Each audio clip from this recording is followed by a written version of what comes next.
রঙিন ফুলে ভরে উঠেছে মাঠ। প্রতি বছরের মতো এবারও রজনীগন্ধা, গাঁদা, জারবেরা, গ্ল্যাডিওলাস, চায়না গোলাপ, চন্দ্রমল্লিকা ও ইউরোপিয়ান ফুল, লিলিয়াম চাষ করছেন চাষিরা। কিন্তু মন জুড়ানো এই সৌন্দর্যের আড়ালে লুকিয়ে আছে এক শঙ্কা। ফুলের মাঠ পরিচর্যায় ব্যস্ত যশোরের জিকরগাছা উপজেলার গদখালি, পনিসারা ও আশপাশের গ্রামের চাষিরা। বছরের এই সময়টা তাদের ব্যস্ততা আর উৎসবের সময়, কিন্তু এ বছরের চিত্রটা ভিন্ন। সামনে আয়োজন, উৎসবের ছড়াছড়ি, আবার আছে জাতীয় নির্বাচন আর রোজা। শত কোটি টাকার ফুল বিক্রির স্বপ্ন তাই পূরণ হবে কিনা তা নিয়ে দুশ্চিন্তায় দিন কাটছে চাষিদের। ফেব্রুয়ারি মাসে ফুল বাজারের সবচেয়ে বেশি বেচাকেনা হয়, কিন্তু জাতীয় নির্বাচন ঘিরে লক্ষ্যমাত্রা পূরণ হবে কিনা সেই দুশ্চিন্তা আছে কৃষকদের মাঝে। আবার কয়েকটি উৎসব রোজার মাসে পড়ে যাওয়ায় আরও বাড়ছে শঙ্কা। সব মিলিয়ে চাষিরা একটু ক্ষতিগ্রস্ত মধ্যে পড়বে। সামনে নির্বাচন পার হয়ে গেলে যদি রাজনৈতিক পরিবেশ ভালো হয় তাহলে অবশ্যই আশাবাদী আমরা এটা টাকা উঠাতে পারবো।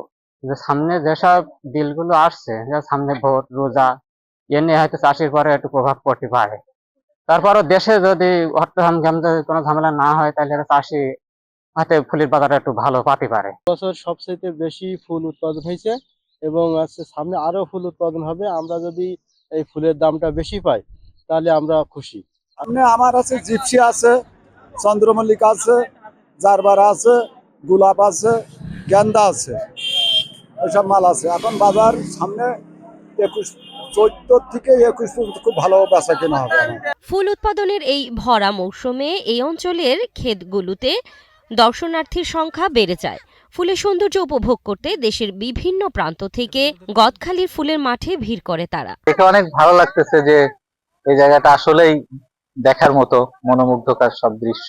একরকম ফুল দেখলাম, এই যে ঝাউ গাছ দেখলাম, সবাই অনেক ফুল নিয়ে মজা করে ছবি তুললাম। আমি ঢাকা থেকে এসেছি, গদখালি ফুলের বাগান দেখতে এসেছি। স্কুল ছুটি হয়েছে তাই এখানে অনেক ফুল আছে। গদখালি ফুলের বাগানে অনেক রকমের ফুল আছে, আমার ভালো লাগে। রাইড দেখতে আসছি, রাইডে উঠবো, এখন ফুল দেখবো আর অনেক কিছু করব।